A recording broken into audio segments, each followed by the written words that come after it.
আজকে আমার আম্মু সারাদিনের জন্য কী কী রান্না করলো তা নিয়ে একটি ভিডিও দেখতে থাকুন গাইস। আসসালামু আলাইকুম।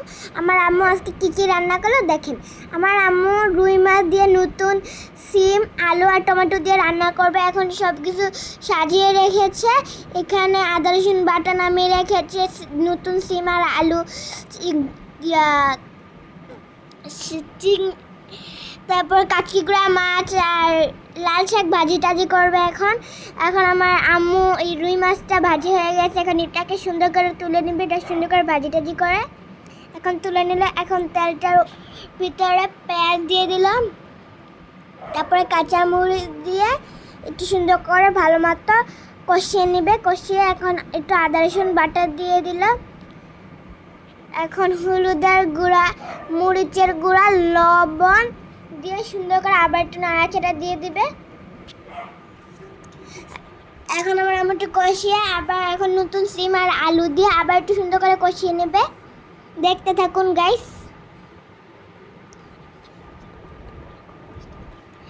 আর আমি ছোট মানুষ, আমার কোনো কথা ভুল গেলে ক্ষমা দৃষ্টিতে দেখবেন। এখন আমার আম্মু কাঁচকিগুড়া মাছটাকে নিয়ে নিল, হলুদের গুঁড়া, মরিচের গুঁড়া, লবণ দিয়ে, টমেটো আর কাঁচামরিচ দিয়ে, পেঁয়াজ দিয়ে সুন্দর করে এখন তেল দিয়ে এখন হাতে মেখে নিবে সুন্দর করে আমার আম্মু। এখন দেখতে থাকুন আমার আম্মু কীভাবে মাখে। এখানে এই কাঁচিগুড়া মাছটার ভিতরে এখন আমরা সুন্দর করে পানি দিয়ে নিব। এখন আমাদের সিম তরকারিটা মোটামুটি হয়ে গেছে। এখন আমাদের সিম তরকারিটা কষানো হয়ে গেছে। এখন এখানে টমেটো দিয়ে দিল। এখন কাঁচিগুড়া মাছটাকে আমার আম্মু বসিয়ে দিল। এখন আমাদের সিম তরকারিটার ভিতরে ঢাকনা লাগিয়ে দিবে।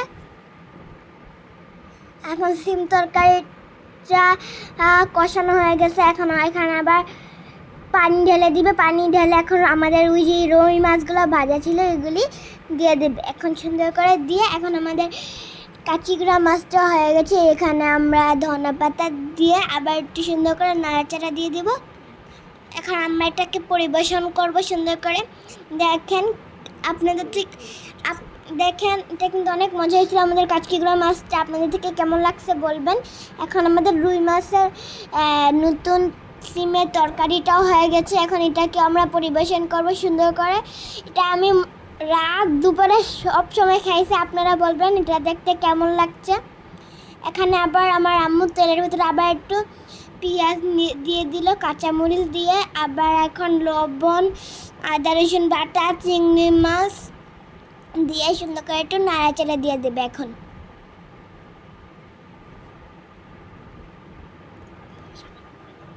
একটু সামান্য পানি দিয়ে আবার একটু নাড়াচাড়া দিয়ে এখন মরিচের গুঁড়া, হলুদের গুঁড়া, লবণ দিয়ে আবার একটু নাড়াচাড়া দিয়ে দিবে।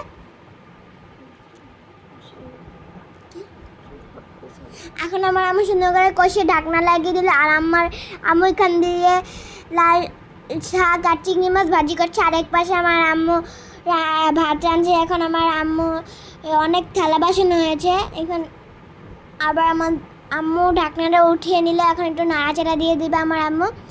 নাড়াচাড়া দিয়ে এখন আমার আম্মু এখানে শাক ঢেলে দিবে।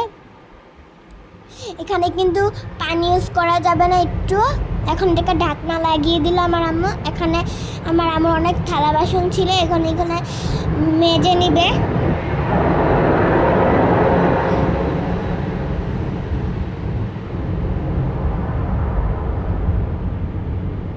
এখন আমার আম্মু এগুলি শুধু পানি দিয়ে একটু ধুয়ে দিলে শেষ আমার আম্মুর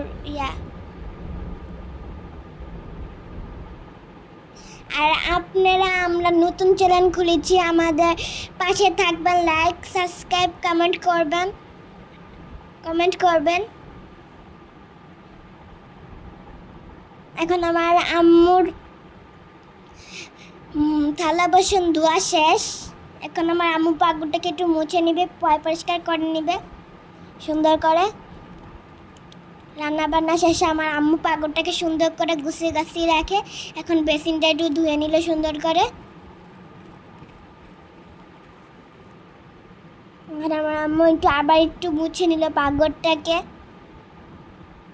এখন আমার লাল শাকটা হয়ে গেছে, এখন এটাকে একটু নাড়া দিয়ে দিবে। এখন এটাকে নাড়াটা দিয়ে নিবে। এখন আমার আম্মু আবার দুধ আসছিল, এখন আমার দুধ দিয়ে গেছে। এখন আমার আম্মুর লাল শাকটা রান্না করা হয়ে গেছে, এখন এটাকে তুলে নিচ্ছে আমার আম্মু। বলবেন লাল শাকটা কেমন হয়েছে। আমার এখানে চিংড়ি মাছ আমার পছন্দের একটা মাছ, আর লাল শাক একটা ভালো শাক। এখন আমার আম্মু এখন দুধটাকে বসিয়ে দিল। এখন আমার আম্মুর আমাদের পাগটাকে সুন্দর করে গুছিয়ে গাছিয়ে রেখেছি। আপনারা বলবেন আমাদের ভিডিওটা কেমন হয়েছে। আল্লাহ হাফেজ।